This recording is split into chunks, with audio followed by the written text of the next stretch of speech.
The rain fell in soft, relentless sheets over Shelbyville, Kentucky, that September evening in 2006.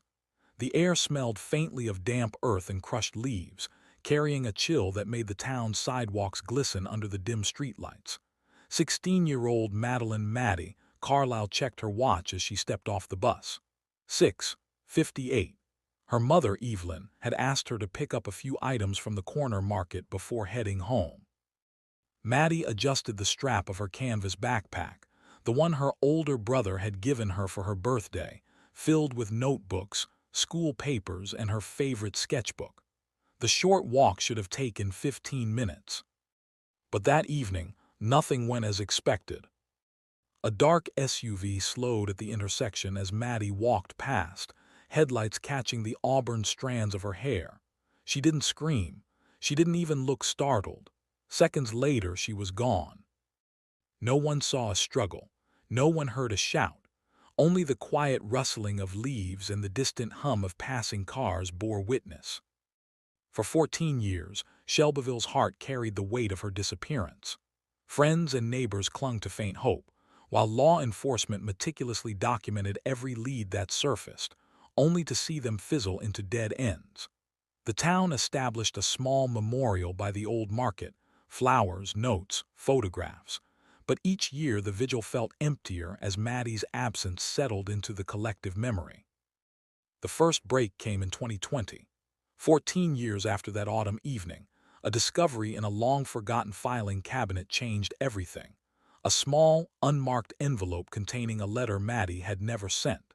Handwritten in her meticulous script, the letter spoke of unease she had felt over recent encounters in her neighborhood, of someone following her to the library and the corner market. It contained names and vague descriptions, details she hadn't shared with anyone at the time. In that envelope, a trace of Maddy's voice survived, carrying both fear and courage. The letter led authorities to a DNA breakthrough. Genetic material preserved from Maddy's backpack and clothing collected in 2006 matched a man who had lived unobtrusively in Shelbyville for decades. He wasn't a stranger.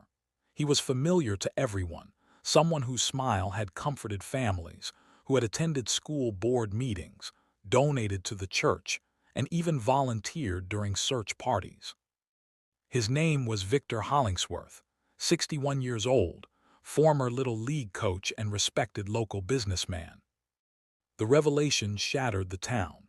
How could someone so trusted commit such a calculated, secret crime? How many times had he smiled in front of grieving parents while carrying the knowledge of their daughter's fate? Maddy Carlisle had been a remarkable young girl. At 16, she stood 56, with auburn hair that reflected every ray of sunlight, freckles dusting her nose and cheeks. Her sketches captured her world: the horses at the state fair, sunsets over the Kentucky River, and candid portraits of friends and family. Teachers described her as mature beyond her years, compassionate, observant, and fiercely intelligent. She had plans, dreams of studying graphic design at the University of Louisville, of capturing stories through her art. Her diary, found untouched on her desk after her disappearance, revealed not just ambition but a perceptive awareness of the world around her. September 15, 2006, began like any other school day.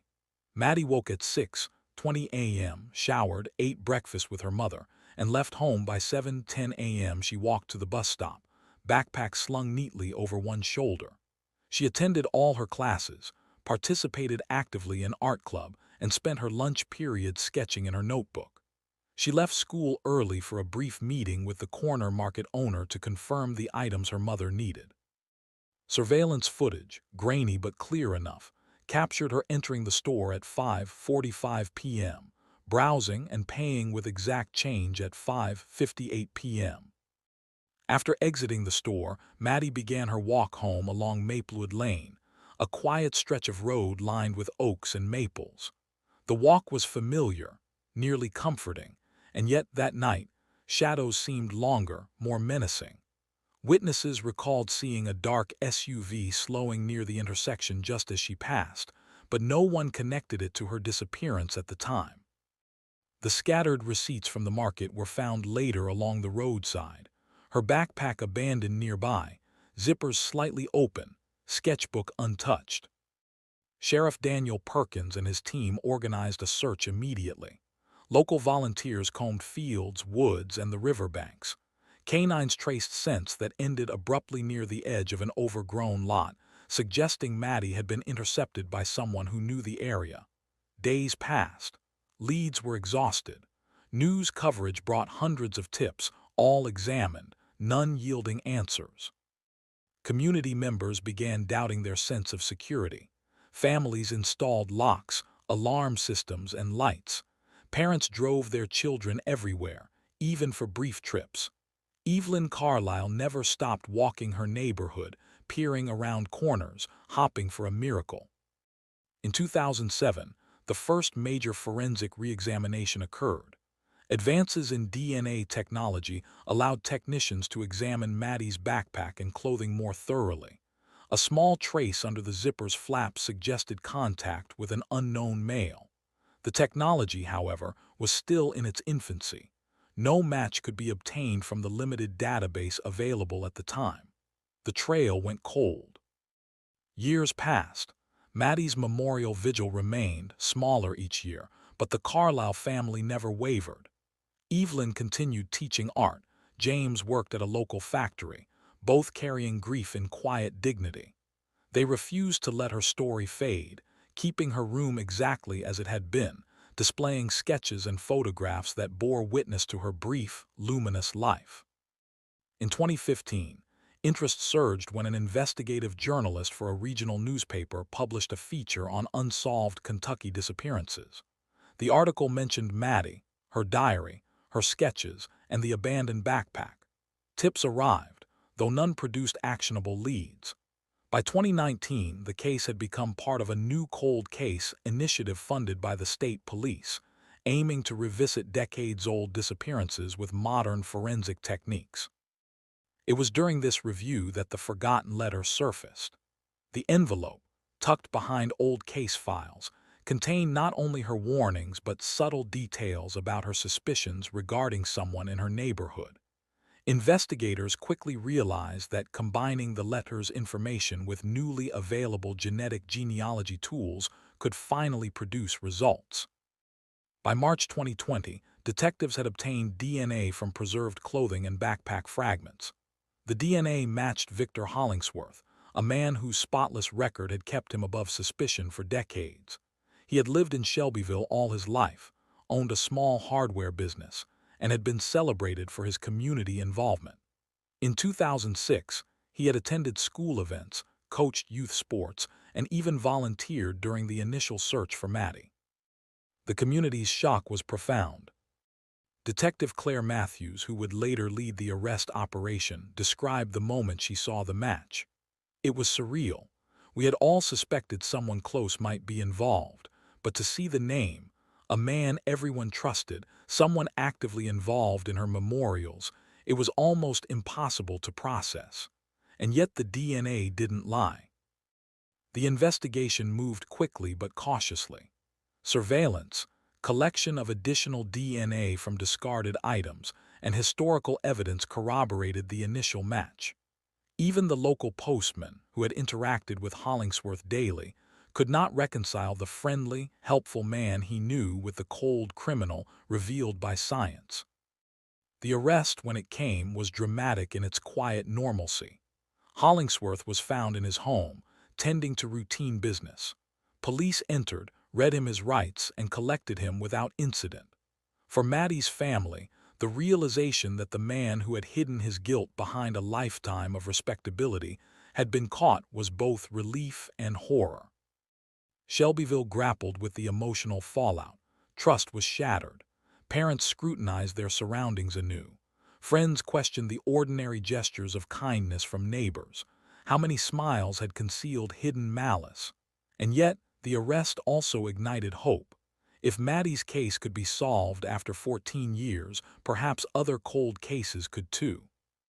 In the weeks that followed, investigators meticulously pieced together Hollingsworth's timeline on September 15, 2006.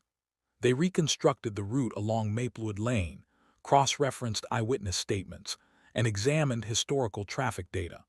Small inconsistencies in his original statements began to unravel. His meticulous, controlling nature explained how he had maintained such an elaborate facade for so long. The discovery of the letter preserved for 14 years had been the catalyst. Without Maddy's voice reaching forward through time, the genetic breakthrough might never have been possible. The truth, delayed but unavoidable, finally emerged. In Shelbyville, families and community members gathered to honor Maddy. Her artwork was displayed in the local library, scholarships in her name were renewed, and her story inspired both grief and courage in equal measure. Evelyn Carlisle spoke publicly for the first time since the arrest, her voice shaking but resolute. "My daughter trusted the world, and for years we didn't know who to trust. Now her voice is heard. Justice may be late, but it is never denied." The town began a slow process of healing, and though shadows of fear lingered, the light of truth illuminated the path forward. The arrest of Victor Hollingsworth sent shockwaves through Shelbyville, but it was just the beginning. Detectives Claire Matthews and her team knew that catching him was only half the battle. To bring closure to Maddy Carlisle's family, they had to uncover the hidden details of what had happened on that rainy September evening in 2006, a night that had haunted the town for 14 long years. Investigators pored over old evidence. Maddy's abandoned backpack, her untouched sketchbook, even the receipts from the corner market. They were pieces of a puzzle that hadn't fit for over a decade. Modern forensic methods, applied carefully, began revealing what had been invisible before. Fingerprints lifted from the backpack matched Victor's, a chilling confirmation that the life he had carefully curated was built on a foundation of lies. What unsettled the detectives most was how meticulously he had avoided suspicion. He had been at the search parties, volunteering, comforting neighbors. Hollingsworth had woven himself into the fabric of the community, his public persona shielding the darkness beneath. And yet, behind that facade there were traces, small, overlooked indicators that Maddy had noticed. The letter Maddy had written before her disappearance became a roadmap. She had described someone who watched her, someone familiar, someone who didn't belong in her nightmares yet had infiltrated her daily life. Her perceptiveness, her keen awareness of subtle changes in behavior, had been remarkable. Investigators studied the letter line by line, cross-referencing names, locations, and events. Every word Maddy had penned became a key to unlocking the truth. Detective Matthews recalled one moment in particular. "We found a description of a black SUV, the way it slowed near her as she walked home. At the time, it seemed ordinary. Now, with everything else, it was chillingly precise. She had noticed him and she had written it down. That small detail tied everything together." Further investigation revealed that Hollingsworth had been following Maddy for weeks. He tracked her school routine, noted her favorite walking paths, and observed her interactions with friends and neighbors. His obsession had been hidden beneath a veneer of civility, his calculated movements leaving almost no trace. But small forensic clues, traces of DNA under the backpack's zipper, fibers matching his clothing, formed a silent testimony. The detectives also discovered evidence that Hollingsworth had tampered with local security cameras and streetlight wiring along Maplewood Lane. He had studied the area, understanding exactly where he could remain unseen while maintaining the illusion of normalcy. The planning was precise, almost surgical. Maddy had been targeted not randomly, but because of her familiarity with her environment and her trusting nature. Meanwhile, the town grappled with the revelation. Families who had once smiled at Victor in church or at local events now felt the sting of betrayal. Friends who had joked with him at the grocery store shivered at the thought of the darkness that had existed in their midst. Shelbyville had lived with the shadow of uncertainty for years, and now that shadow had a name, a face, a life story. Maddy's parents, Evelyn and James Carlisle, faced a storm of emotions. Relief mingled with horror, grief intertwined with a sense of vindication. For years, they had wondered if their daughter's disappearance had been the result of random misfortune, and now they realized the depths of calculated evil she had encountered. Evelyn often held Maddy's sketchbook, tracing the delicate lines with her fingers, remembering the vibrant girl who had dreamed of a life full of color and stories. The investigators' work revealed more disturbing truths. Hollingsworth had kept meticulous records of his obsession, photos of Maddy from afar, notes about her routines, even small gifts he had left near her home to manipulate the environment around her. These revelations painted a portrait of a man who had lived a double life, loving and respected in public, predatory and calculating in private. Despite the horror, the DNA breakthrough remained the critical piece of the puzzle. By comparing preserved genetic material with a nationwide database, detectives confirmed his identity beyond any doubt. They were able to trace his movements during the months leading up to Maddy's disappearance, aligning them with the letters, the eyewitness accounts, and even the minute details in Maddy's sketches. Her art, it turned out, captured subtle cues about her environment that had seemed innocuous at the time, a shadow here, a stranger there, but in retrospect revealed her acute perception. One twist came when investigators discovered that Victor had confided in no one, yet had left a subtle trail of digital footprints, emails to himself, notes on a computer hidden in the back of his hardware store, where he cataloged observations about Maddy. These records were never meant to be found, yet they now provided an unbroken timeline of his stalking, giving authorities the clarity needed to prosecute. As court preparation began, the town of Shelbyville braced itself for the trial. Media attention surged, bringing in reporters and journalists from across Kentucky. For many, the case was a grim reminder that evil can hide in plain sight, but for the Carlisle family, it was the hope that Maddy's story would finally be heard in full. Evelyn spoke at a local memorial event before the trial.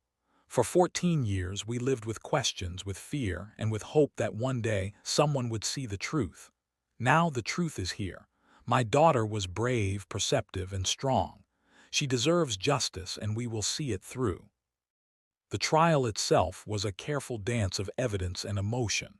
Prosecutors relied heavily on DNA evidence, the preserved letter, witness statements, and the digital records Victor had unwittingly created. Defense attorneys attempted to downplay his presence in the town, claiming circumstantial evidence, but the meticulous forensic work left little room for doubt.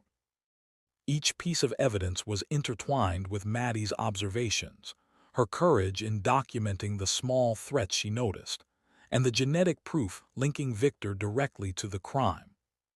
Throughout the proceedings, the courtroom felt charged with tension. Family, friends, and community members attended each day, their emotions raw and exposed. The prosecution introduced Maddy's sketches, emphasizing how her keen eye had captured details that now, tragically, held far more significance than anyone could have imagined.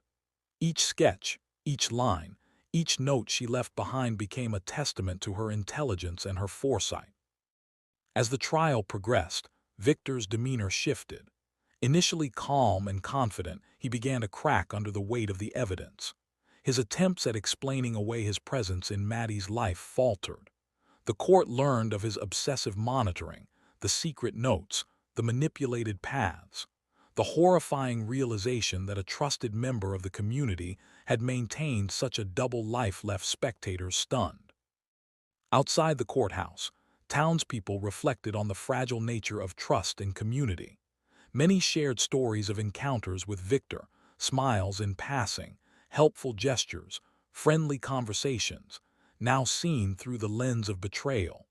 Shelbyville was forced to reconcile the image of a man who had been part of the town's fabric for decades with the reality of his actions. By the end of the trial, the evidence was undeniable. DNA, digital records, and eyewitness corroboration converged, leaving the jury with no doubt about Victor Hollingsworth's guilt. Shelbyville exhaled collectively, knowing that justice, though delayed, had arrived. For the Carlisle family, closure was bittersweet. The man responsible for their daughter's disappearance would finally face consequences, yet the loss of Maddy remained permanent. Evelyn, holding her daughter's sketches close, reflected on the resilience of truth. Maddie gave us a roadmap. She left us pieces of herself, and those pieces helped us find justice. She may be gone, but she will never be forgotten. Shelbyville slowly began to heal. Neighborhood walks became safer, conversations more open, and the sense of communal vigilance more pronounced. Memorials honoring Maddie evolved into celebrations of her life, her art, and her courage. Her story became a reminder that even in the darkest moments, perseverance, attention to detail, and the courage to observe and document can uncover truths long buried. The courthouse was packed long before the trial resumed. The air buzzed with anticipation, whispers weaving through the crowd like static electricity.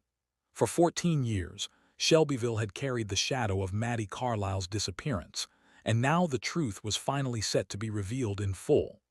Family members, friends, neighbors, and even those who had once trusted Victor Hollingsworth took their seats, hearts heavy with the knowledge of what awaited them. Inside the courtroom, the prosecution began their final presentation.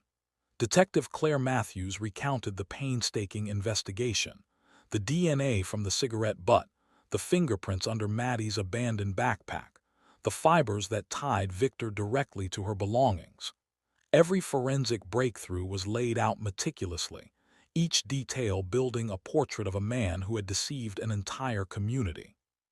The most harrowing evidence came from the letters and sketches Maddie had left behind. Her handwriting, once dismissed as the musings of a teenager, became a roadmap to understanding Victor's obsession. One letter, written the week before her disappearance, described in chilling clarity the stranger who seemed to watch her from the edge of her vision, always nearby but never noticed. It was almost prophetic. Evelyn Carlisle, clutching the letter in her hand, felt both horror and awe at her daughter's intuition.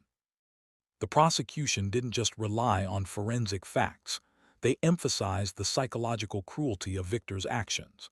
They revealed how he had inserted himself into the community's grief, volunteering for search parties, comforting the family, and attending vigils for the very daughter he had taken. Every act of kindness had been a mask, a methodical manipulation that allowed him to observe and control without suspicion.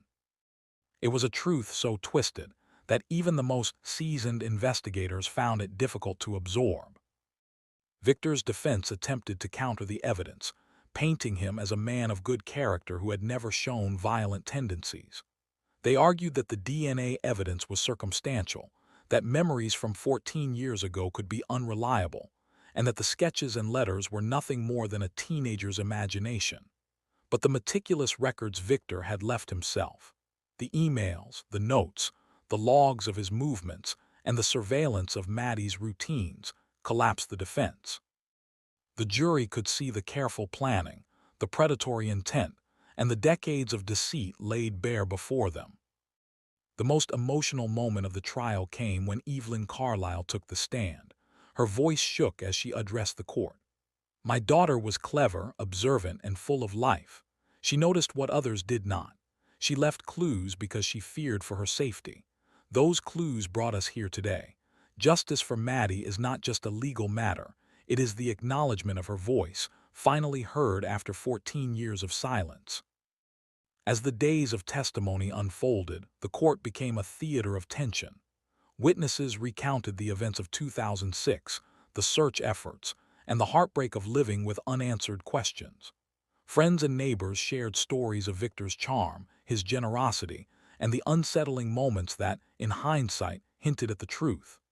Each story, each piece of evidence, added layers to a narrative that had been obscured by time and deception. When the closing arguments began, the prosecution focused on the enduring consequences of Victor's actions. They painted a picture not just of a crime committed, but of a community betrayed and a family's grief manipulated for years. The defense tried to redirect attention, but the weight of scientific evidence and documented obsession was undeniable. The courtroom fell into a hush as the final statements were made, the gravity of 14 years of uncertainty pressing down on every soul present. Finally, the jury retired to deliberate. Outside the courthouse, Townspeople gathered in silent anticipation, the usual bustle of Shelbyville replaced by a tense stillness. Local news crews captured the raw emotion of a town that had waited over a decade for answers, each face reflecting a mixture of hope, fear, and lingering grief. Hours later, the jury returned. Victor Hollingsworth sat stoically, his carefully constructed facade crumbling as the foreperson rose to announce the verdict. We, the jury, find the defendant, Victor Hollingsworth, guilty of the abduction and murder of Maddie Carlisle. A wave of emotion swept through the courtroom. Evelyn Carlisle sank into her chair, tears streaming down her face, a mixture of relief, grief, and vindication. Friends and neighbors wept openly, many embracing each other for comfort. Outside, the news spread like wildfire, residents pouring into the streets, some shouting in cathartic release, others silent, processing the betrayal that had lived among them for so long. The sentencing was swift. Judge Amelia Thornton addressed Victor with unwavering authority. For 14 years, you hid in plain sight, masquerading as a pillar of this community while committing acts of unspeakable cruelty. Your deceit, your calculated manipulation, and your betrayal have caused pain that cannot be measured. You are hereby sentenced to life imprisonment without the possibility of parole. Victor was led away in handcuffs, his reputation in ruins, the carefully curated life he had built shattered. For Shelbyville, it was the moment of reckoning. The hardware store where he had spent decades as a trusted figure closed permanently, eventually repurposed as a community center, a symbolic reclaiming of space that had once been marred by deceit. In the weeks following the trial, the Carlisle family worked with community leaders to honor Maddie's memory. A memorial garden was established along the path she had walked that fateful September evening. At its center, a bronze statue of a young girl holding a sketchbook captured her essence, observant, creative, and eternally courageous. Plaques detailed her life, her dreams, and the story of the truth that had finally emerged. Schools in Shelbyville incorporated lessons from Maddie's case into their curriculum, teaching students about awareness, intuition, and the importance of documenting concerns when something feels off. The case also became a reference for law enforcement training across Kentucky, highlighting the power of DNA breakthroughs and the critical importance of preserving evidence. Detective Matthews, reflecting on the case, noted the enduring impact of Maddie's foresight. She left behind pieces of herself, and those pieces guided us to the truth. It's a reminder that victims' voices are never truly silent. They can be heard if we listen carefully. For Evelyn and James Carlisle, the victory was bittersweet. Justice had been achieved, but the loss of their daughter remained. They continued to support cold case units, advocate for victims' rights, and share Maddie's story as a beacon of hope for other families navigating decades of uncertainty. Shelbyville slowly began to heal. The betrayal they had endured left scars, but the resilience of the community and the courage of one observant teenager restored a sense of security and justice. Maddie Carlisle's legacy lived on through her art, her letters, and the unwavering commitment of those who refused to let her story fade. In the end, the case of Maddie Carlisle proved that even the most meticulously hidden truths could not remain buried forever. Time and science had worked hand in hand, exposing deception, delivering justice, and reminding an entire community of the enduring power of vigilance, courage, and hope. Maddie's story became more than a case.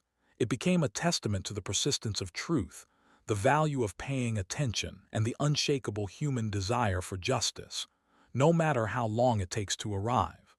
Her voice, finally heard, echoed beyond Shelbyville, inspiring change, vigilance, and the unwavering belief that justice, though delayed, would ultimately prevail.